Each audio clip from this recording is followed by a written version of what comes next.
Here's the thing. I don't think a rant is justified at this time. I think the situation is too serious that a rant becomes too entertaining and gets lost in the shuffle. I've ranted, I've vented about this team. I've watched us go down the tracks towards a fucking train wreck, and everyone called me a madman forever. Like the writing's been on the wall. I don't want to get into the rant because I can just go off, shoot from the hip on all of this. I want to be methodical because this is a methodical problem that is redundant and continues to come about. I'm sorry, Bills Mafia, but the black pill is the only pill you're getting offered here because there's no other option. Is cold hard reality the truth? You either see what the problem is, much like Dak, and deal with it, or you continue to fucking stand on the hamster wheel and don't be surprised when in 12 months from now you're in the same fucking spot again. Let me deal with the fucking bleeding hearts first. The positivity clowns. You can't be negative. You gotta support the team no matter what. Why are you being negative? This is why I'm being fucking negative. This is why I've been negative all goddamn year. Because it was written on the wall in blood. In fucking blood, man. This is where the season's headed if we continue to keep this asshole in charge. And nobody wanted to hear it. Nobody wanted to hear it. Oh, DeMar got hurt. Everybody was fucking exhausted. They were emotionally drained. I don't give a fuck. I don't give a fuck. You know why? Because this wasn't year one.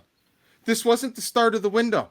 This is the 5th playoff loss that came from coaching incompetence. Every single one of them.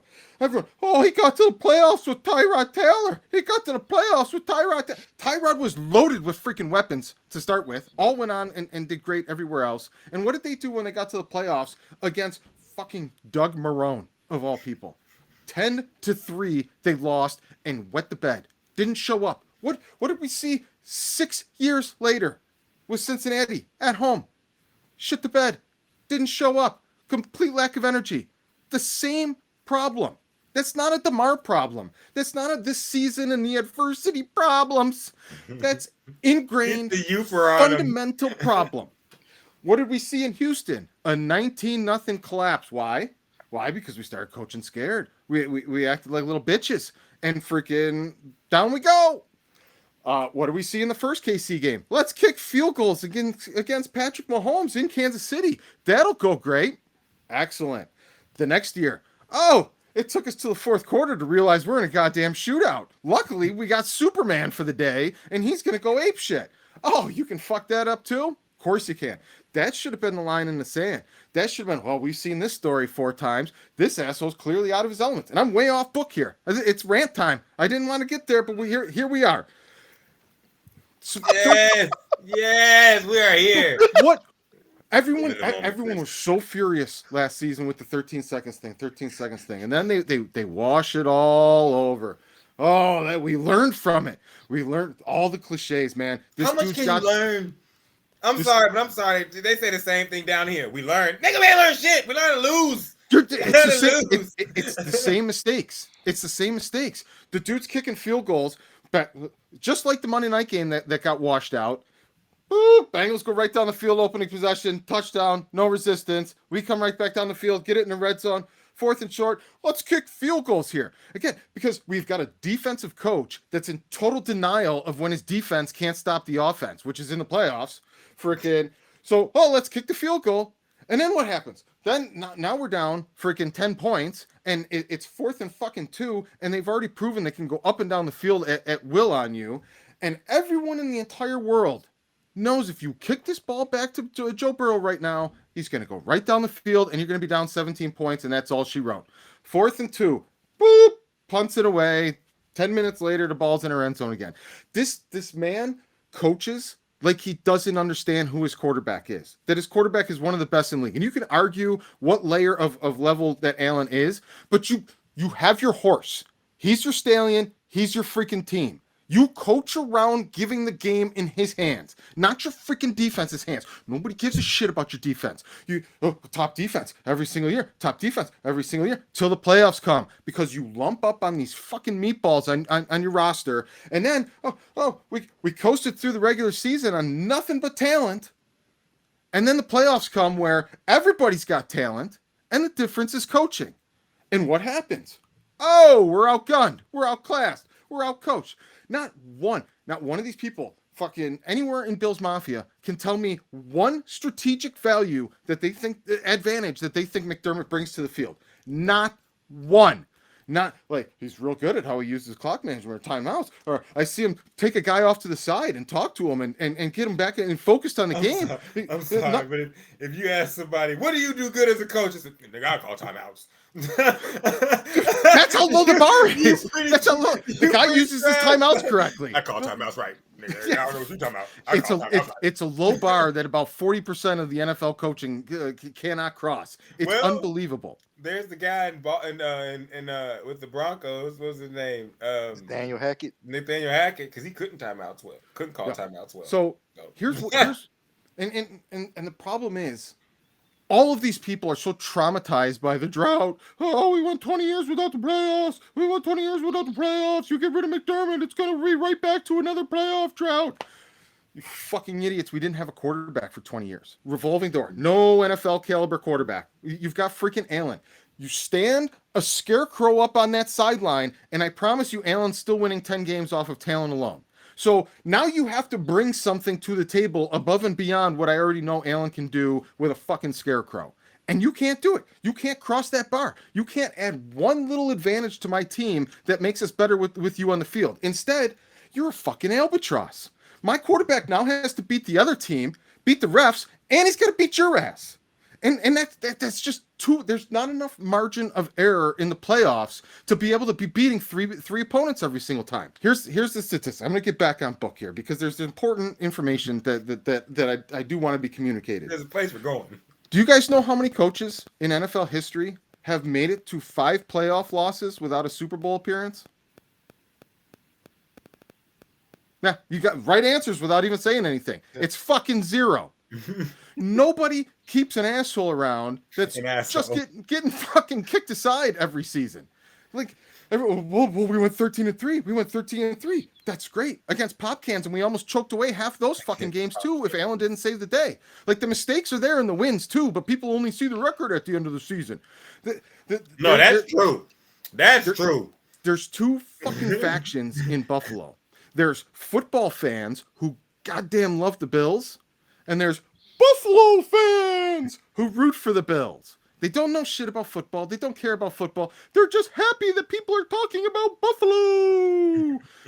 Can't stand them. And every single one of them, we can't get rid of this coach and chase after greatness because look what happened in the past. We were losers forever. It's mind-numbing. So no, but we're gonna do this for a 6th time. Yeah, we're gonna keep this asshole for a 6th time, and it gets even better now because so before I get to the outlook, I want to wrap up freaking the McDermott. So do you guys know who Tyler Dunn is?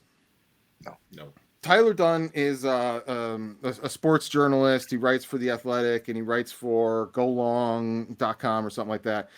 He's got an article out there that like the headline is called Sean McDermott cowers in the playoffs again with again in parentheses, and it's a fucking dissertation on how Sean McDermott is the 21st century's Marty Schottenheimer, right down to the fact that this dude patented Sean Ball and freaking even Peter King and everybody starting to run with it. He is Marty Schottenheimer. The dude just rest in peace, doesn't have it. Yeah. Marty used to win a lot of games. And Marty will always go to the AFC Championship. Bro, but you know what he got to? You know what he got to?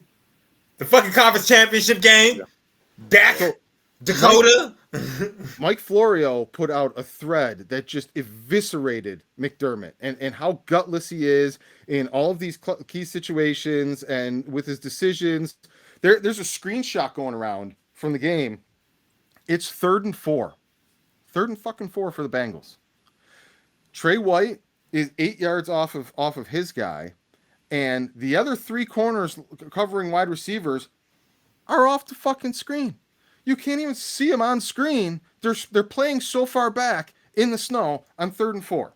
Like, you don't need to be a rocket scientist to understand fundamentally there's problems here. The biggest problem that we have is because we were dysfunctional for 20 years and desperate little bitches at the ball, freaking, and we were just happy that we got a coach that didn't piss on himself. What did we do? Oh, Mr. Sean McDermott, you took us to the playoffs at 9-7. It's the greatest accomplishment in the history of Western New York. So please, sir, hire your new boss to be the general manager. That can't possibly ever blow up in our face. It doesn't basically make you king for life because the general manager is never going to fire the guy that hired him for the damn job. So now we've got a general manager with a big fucking blinder on his face that can't see the glaring neon sign in front of the building. This guy ain't it. This guy ain't it. And we I can do a whole nother rant on Bean at this point. I used to friggin' love this guy, but he's off the rails, and it's an entire episode on itself.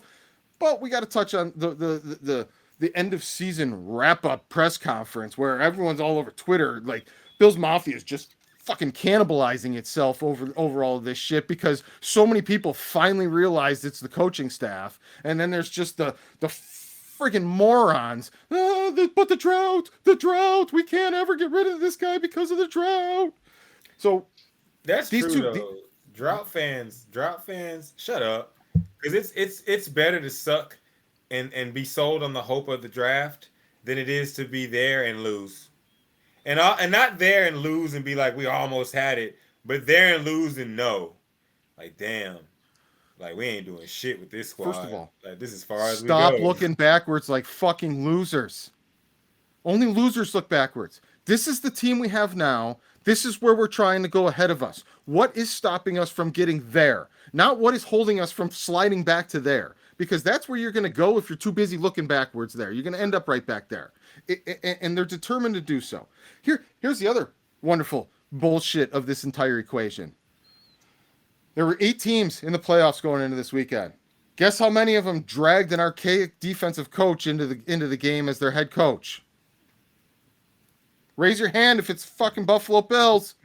So you better goddamn well have the best defense out of those 8 teams there, right? You're like, every first round pick for since you've been around has been invested into the defense. Every top pick, every free agent, everything's been about your precious fucking defense that's at the top of the regular season standings every single year. Oh, you gave up 27 to the Bengals, and the Bengals like felt bad for DeMar and stopped scoring because they knew they didn't need any more points. So I'd give the Bengals 40 on generosity in that game if they really needed it. You gave up freaking 43 or 45, whatever it was, to the freaking Chiefs last year. You gave up 41 to the Chiefs the year before. You gave up 34 to the fucking Dolphins last week with a 3rd-string quarterback. Damn. Dude, all your assets, all your expertise is on defense. What are we getting for it? Nothing. And at the same time, we've got Allen over here that's just fucking making it up as he goes along. He's Brett Favre without Mike Holmgren. Whatever. Woo! Rocket balls for everybody. Freaking, we got this. Nobody's over there. We got this. Nobody's over there talking to him when he comes out of the sidelines. No more rocket balls, please. Josh, you want to settle it down a little bit? Getting that motor running right in that freaking sweet spot where he's consistent and he's hitting his peak, but he's not freaking having these wild swings of what are you getting? Gunslinger. Nah. Let's fucking let him wheel and deal with it. All season long, it's become apparent that they don't have enough weapons that they've surrounded Allen with. Stephon Diggs is already getting old now, but hey, psychopaths wanted Justin Jefferson over Stephon Diggs. But hey, he's 30, he's pissed off, he's angry, and he knows his coach is a bum. That situation's going to keep getting better. He knows his coach is a bum. Gabe Davis, who knows? Who the fuck knows who's showing up when Gabe Davis puts a uniform on every single week? Freaking, it could be the second coming of James Lofton, or it could be fucking Featherstone. You don't know what you're getting. And then we don't even suit up an offensive line anymore. Why? What do we need an offensive line for?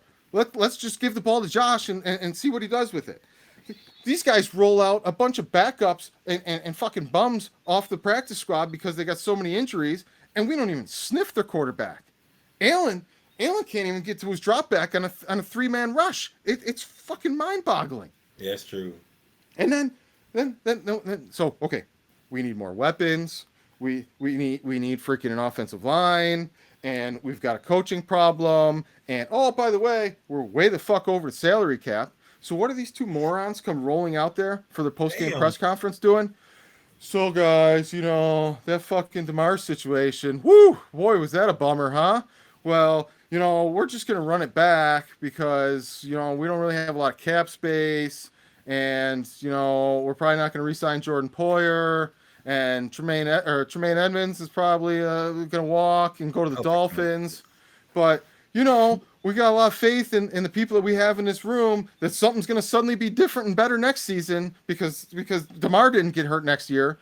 Freaking. So we're just going to run it back with a little less resources than we have this year and see how it figures it out. But don't worry.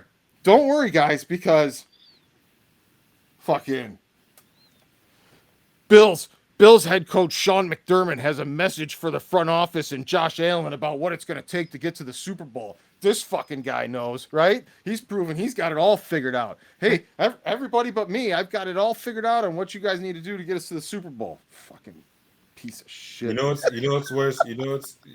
God. Yo, so we're currently third best team in the AFC behind the Bengals and Chiefs, and now we're going to regress and keep the same degenerate coaching staff. Do you guys know who fucking Dick Duran is? Do you know who Dick Duran is? Yeah, I remember Dick Duran. Yeah. Old Skeletor faced Dick Duran was the bottom of the barrel freaking coaches during the drought.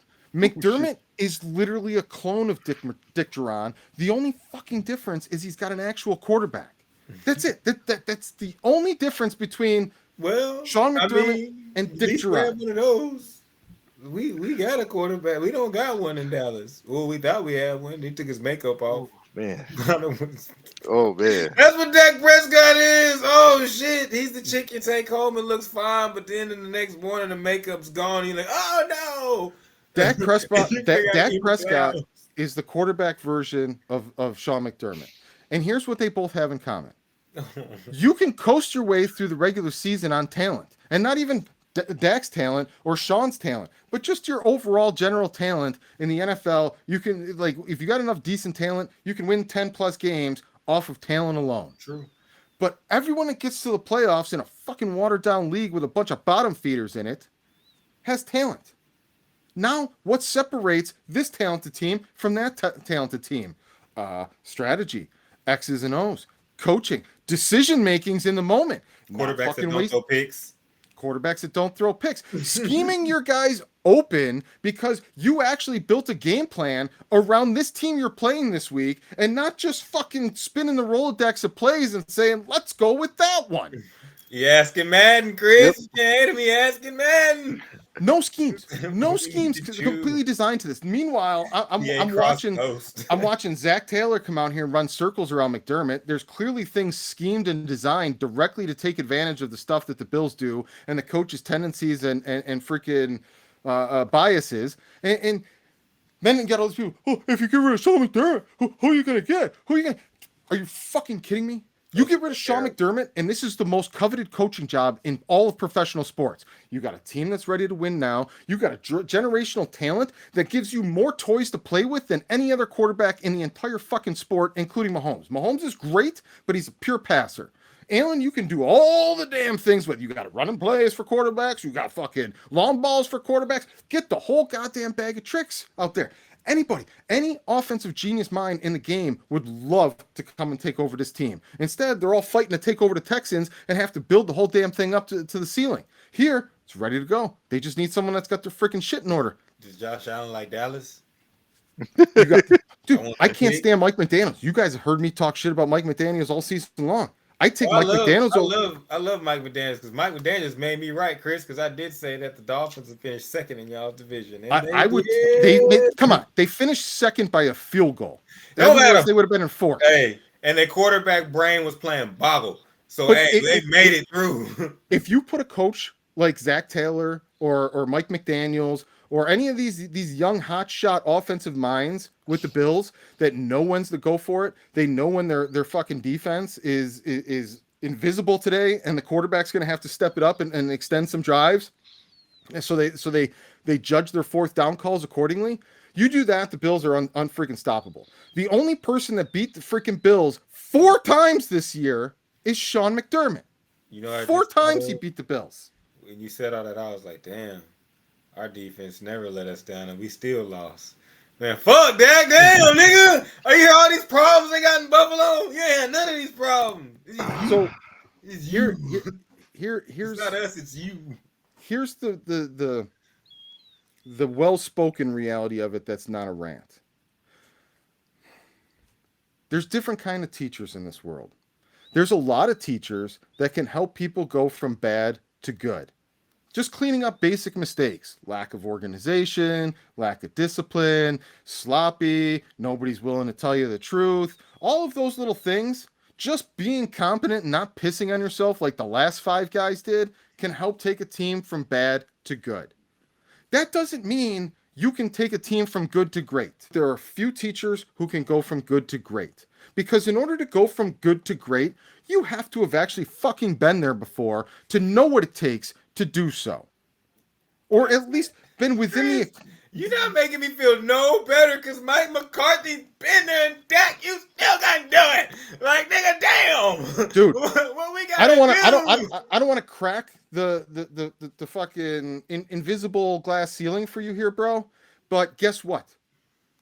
Mike McCarthy is the Sean McDermott. He literally is. He's the offensive version of Sean McDermott. He won, but he got lucky and won. It was a freak anomaly with what many people say is the greatest quarterback to ever play the game for 12 fucking years. Aaron Rodgers ain't done shit without him. Like, he rolled the 4 and Aaron Rodgers rolled the 3, and together they said, "Ha! 7!" on the come out. You know what I'm saying? So like, Mike McCarthy is literally Sean McDermott's future. He might accidentally get lucky and ride Allen's coattails and win a Super Bowl, but he's not going to sustain a fucking dynasty off of his great coaching in the playoffs. He's going to fluke out and win 1 Super Bowl, and then he'll be on to his next team.